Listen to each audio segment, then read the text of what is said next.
Hey,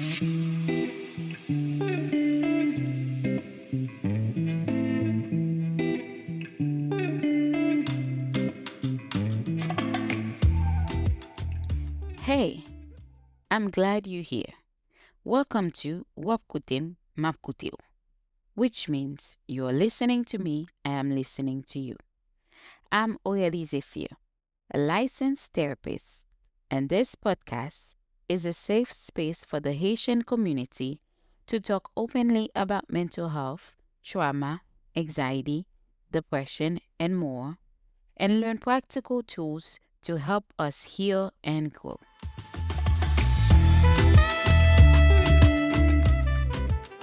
On this show, we'll have honest conversations, share tips you can actually use, and explore how taking care of your mental wellness can help you show up as your best self for you, your family, and your community. Whether you're just starting your mental health journey or looking to go deeper, this podcast is here to guide you. So, take a deep breath, settle in, and let's listen, learn, and heal together. Just a quick note before we get into today's episode. This podcast is for informational and educational purposes only, and it is not a substitute for individual therapy. Okay, y'all, let's get into it.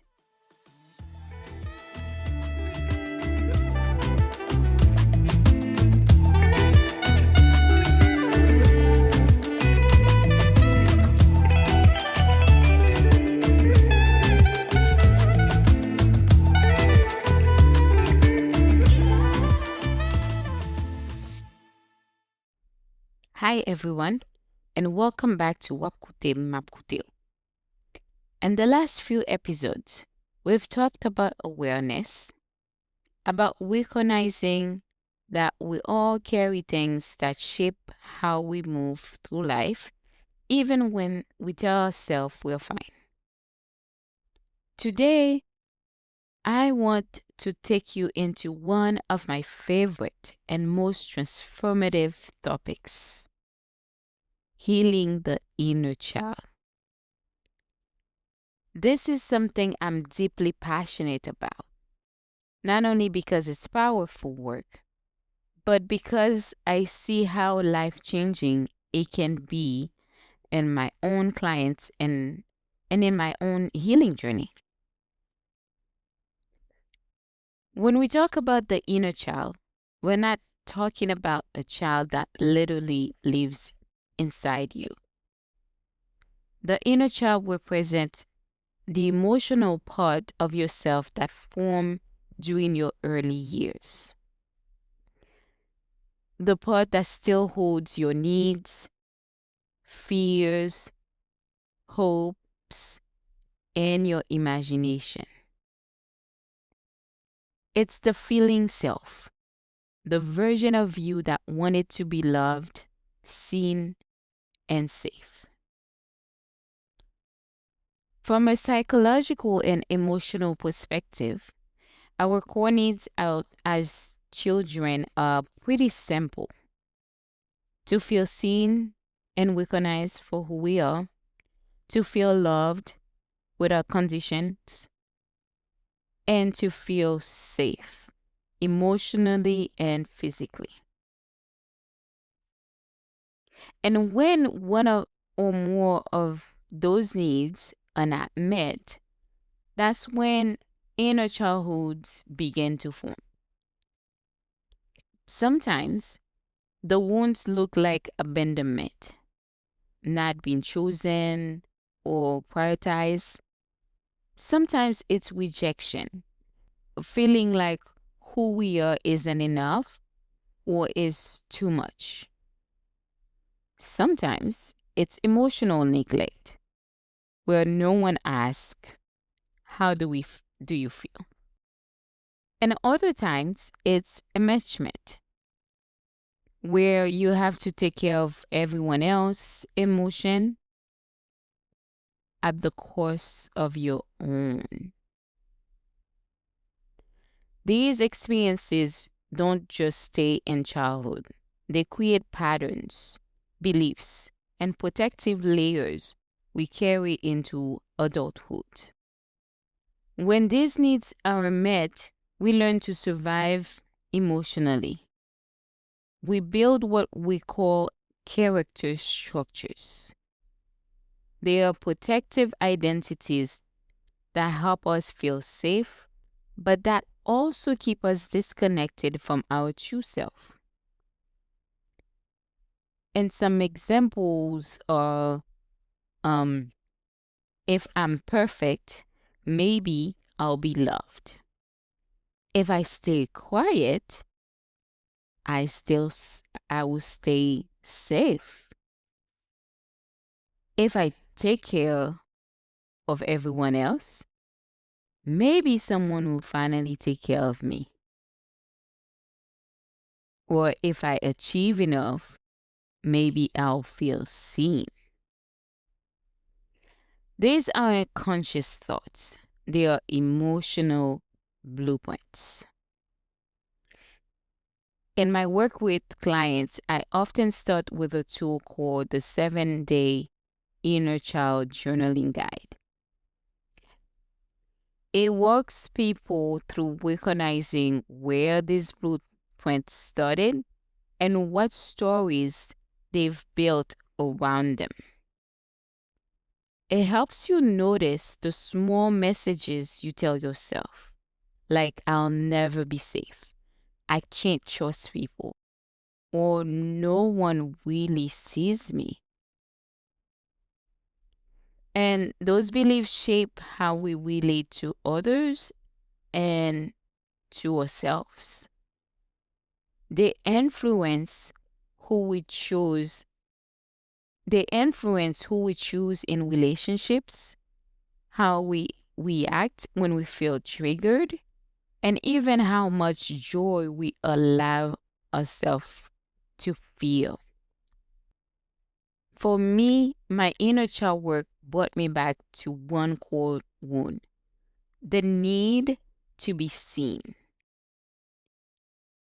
I grew up without my father in my life, and for a long time, I told myself that I was fine, that it didn't bother me. I remember thinking that he was the one missing out on how well I was doing in school, missing out on feeling proud of me, missing out on knowing the person I was becoming.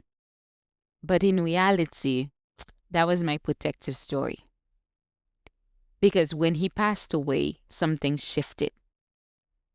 All the emotions I had buried came up: sadness, anger, and disappointment. The little girl in me realized she had been waiting for him to show up all alone.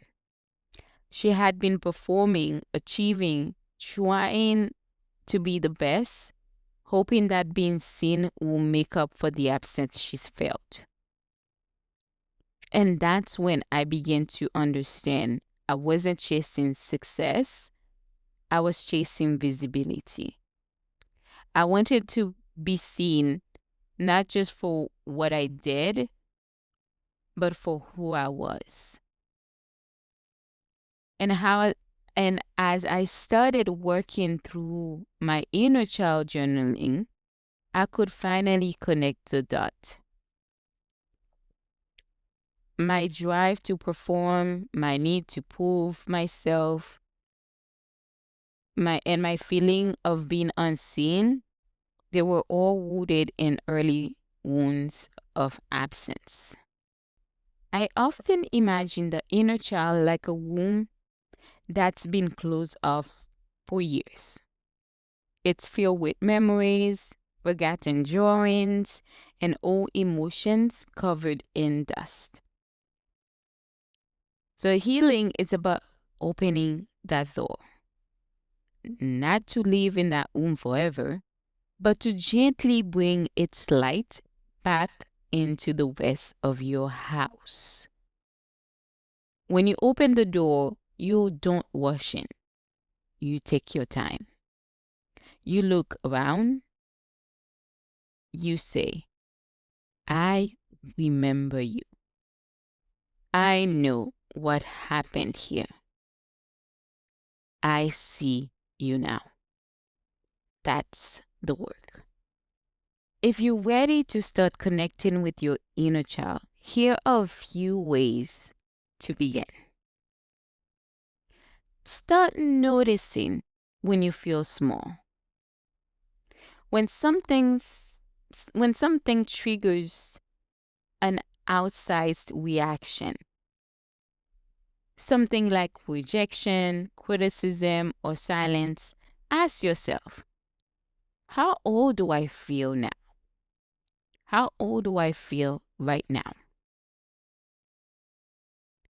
You can also choose to write a letter to your younger self, thinking about think about what you wanted to hear, what your younger self wanted to hear growing up.